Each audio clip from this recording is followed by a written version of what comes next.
ये रिजॉल्व सचमुच हमें मिल सकता है। आपको मैं 3 किस्से बताता हूं, और वो 3 किस्सों से हमारा फ्रस्ट्रेशन और उसका जो इफेक्ट है हमारी इकोनॉमी पर, हमारे लोगों पर, वो समझेगा। बंबई में एक प्रोजेक्ट जहां 1000 करोड़ की इन्वेस्टमेंट है, 4000 करोड़ का टर्नओवर है, उसको एक पॉलिसी के तहत लेटर ऑफ इंटेंट मिलता है। उसके बाद में वो एनवायरमेंट क्लियरेंस वाले 2 साल लगा देते हैं, मैं उस पर आऊंगा। और उसके बीच में वो कहते नहीं, ये पॉलिसी बदल गई, 2 साल तक आगे अप्रूवल नहीं मिलता। तो 4 साल आपके चले गए, कैपिटल उसमें लगा हुआ है। ये कैपिटल ये बैंकों का 12% का इंटरेस्ट वाला नहीं है, 24% वाला है। ये हर 2.5-3 साल में डबल हो जाता है। उसके बाद में वो पॉलिसी के तहत प्लान सबमिट किया।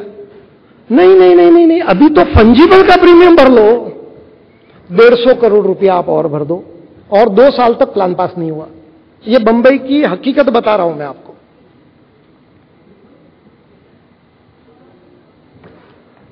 तो अब बताया आप, ये 1000 करोड़ की इन्वेस्टमेंट जो आने वाली थी, शायद 4000 का टर्नओवर, 4000 करोड़ का टर्नओवर आता, उसमें शायद कम से कम 200 करोड़ रुपया इनकम टैक्स को मिलता, 800 करोड़ रुपया इनडायरेक्ट टैक्स मिलता, स्टैम्प ड्यूटी मिलती सारे टेनेंट्स की मिला के लगभग 1000 करोड़ की, 100 करोड़ की। अब हमने क्या कर दिया, हमने इस प्रोजेक्ट को 4 से 6 साल तक डब्बे में डाल दिया। एक स्लम के प्रोजेक्ट की आपको एग्जांपल देता हूं। देखिए, सोशल सेक्टर है, और क्या हुआ, स्लम की स्कीम पास हो गई। स्लम की स्कीम पास होने के बाद मकान बन गए, पर उसमें जाने के लिए लोगों की लिस्ट नहीं बनी अथॉरिटी की। तो वो मकान पड़े हैं, लोग स्लम में बैठे हैं, पर वो जा नहीं सकते। 1 साल निकल गया। उसके बाद क्या हुआ, उसके बाद में वो गए और आगे जब वहां से शिफ्ट हुआ, वहां नए बिल्डिंगें बनाने के लिए प्लान डाला गया। वो 2 साल तक पास नहीं हुआ। उसमें एनवायरमेंट क्लियरेंस का चक्कर आ गया। एनवायरमेंट क्लियरेंस की 2 साल तक मीटिंग ही नहीं लगी। अब क्या करें, तो 5000 स्लम ड्वेलर्स को जहां मकान 3 साल में मिलने थे, 10 साल तक राह ही देख रहे हैं। और इसमें एशियन डेवलपमेंट बैंक का लोन सैंक्शन है, पैसा पड़ा हुआ है, अप्रूवल नहीं है। सैंक्शन स्कीम है पर बिल्डिंग अप्रूवल नहीं है। क्या हो गया हमारे देश को, क्योंकि हमारी इज्जत वहां कम हो रही है। अच्छा, उन्होंने जब लोन दिया तब चीफ सेक्रेटरी से एश्योरेंस लिया कि क्या हम इस प्रोजेक्ट को फंड करें। चीफ सेक्रेटरी ने, स्टेट ने बताया कि हां करिए। क्या हो रखा है। तीसरा एग्जाम्पल महाराष्ट्र का है। एनवायरमेंट मिनिस्ट्री में एप्लीकेशन हुआ, 2 साल तक तो उसकी सुनवाई नहीं है। सुनवाई लगी, अरे अरे अरे, एनए ऑर्डर नहीं है। नहीं सर, एनए ऑर्डर तो बाद में मिलता है, अप्रूवल के बाद। नहीं नहीं नहीं, एनए ऑर्डर होगा तब आइए। सर संबंध नहीं है, आपको एनवायरमेंट देखना है। नहीं नहीं, आप कंप्लाई कीजिए। बाद में वापस 1.5 साल तक उसकी हियरिंग नहीं हुई। हम बीच में एक ऑफिस मेमोरेंडम निकला था, आउट ऑफ द हैट, बहुत मेहनत हुई हमारी, कि आपको आपके रोड की विड्थ कम हो, आपका फायर स्टेशन 1.5 किलोमीटर में नहीं होगा तो आपको हाई राइज नहीं मिलेगा। 2 साल वहां निकल गए हमारे।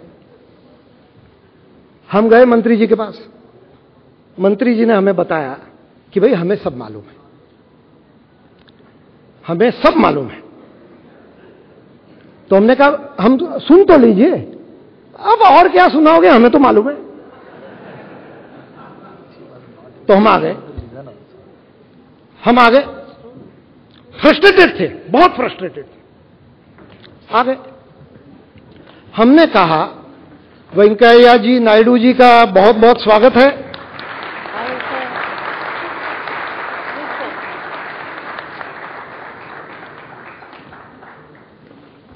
मैडम नमस्कार।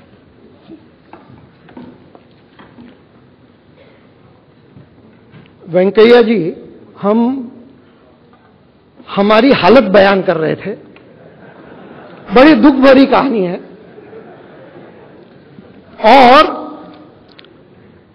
इसका सीरियस नोट यह है, थोड़ी 1 मिनट में पार्श्वभूमि दे देता हूं ताकि फिर मैं आगे बढ़ूं, कि हाउसिंग इंडस्ट्री इस देश की इकोनॉमी को चला सकता है, बढ़ा सकता है, स्पीड कर सकता है। और ये 1998 में एक पॉलिसी की वजह से होकर दिखाया गया है, तो अब क्यों नहीं, ये सवाल है। आज हमारा जब आईआईपी का डाटा 1.8 का आया है, जो कि बड़ा दुखनीय है, इसलिए उस पर हम चर्चा कर रहे हैं कि हम इसको कैसे उबारें। अब जब हमने इस थीम को लिया तो ये थीम ये था कि how do we completely change the paradigm, और हमने इसका टाइटल दिया,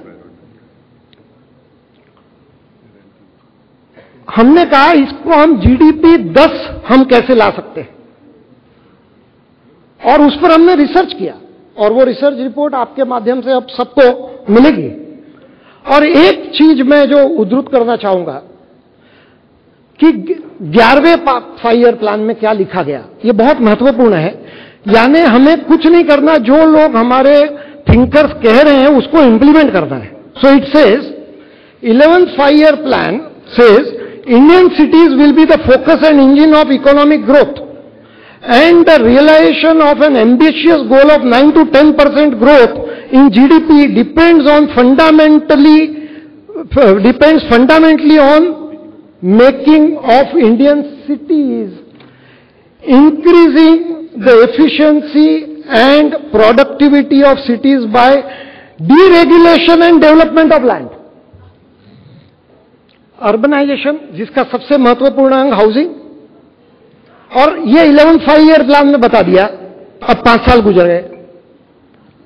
अब मैडम 9 से 10% की ग्रोथ हमारे द्वारा करनी चाहिए, ऐसा प्लानिंग कमीशन कहता है। पर हमें मिला क्या?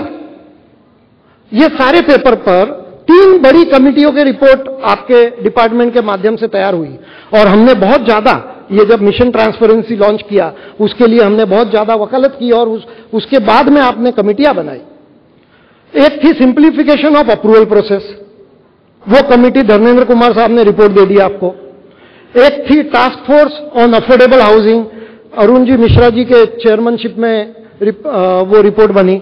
उसके लिए हमने 2 दिन की ऑफसाइट की गोवा में, सारा रिसर्च हमने प्रेजेंट किया सारी कमिटी को।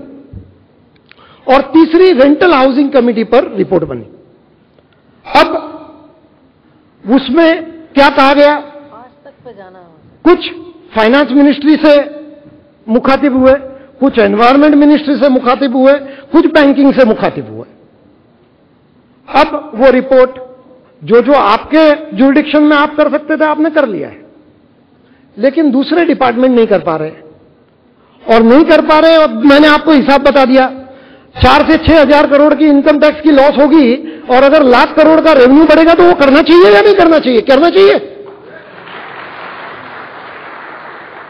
बनिए का हिसाब है। अब कैसे किया जाए? तो मैडम आपने आज जो आश्वस्त किया है कि प्राइम मिनिस्टर के पास, क्योंकि जब तक ये, और हमें ये 5-6 महीने नहीं गंवाने हैं मैडम, क्योंकि इलेक्शन आ जाएगा। अब इलेक्शन की राह देखेंगे, फिर नया गवर्नमेंट चाहे जो बने वो शायद 4-6 महीने 1 साल ले ले, फिर ये तो 1.5 साल देश का नुकसान, कस्टमर का नुकसान, कंज्यूमर का नुकसान, देशवासियों का नुकसान, जिनको नौकरी चाहिए उनका नुकसान, ये कितना नुकसान हम सहन करेंगे? तो अब हमें बिल्कुल से एक्शन लेना है।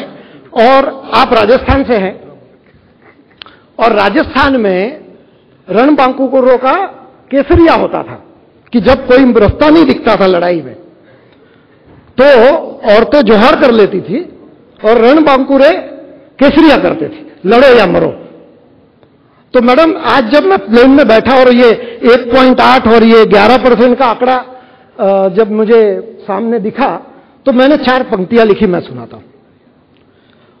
उठ स्वाभिमानी, दोपहर में अंधेरा छाया।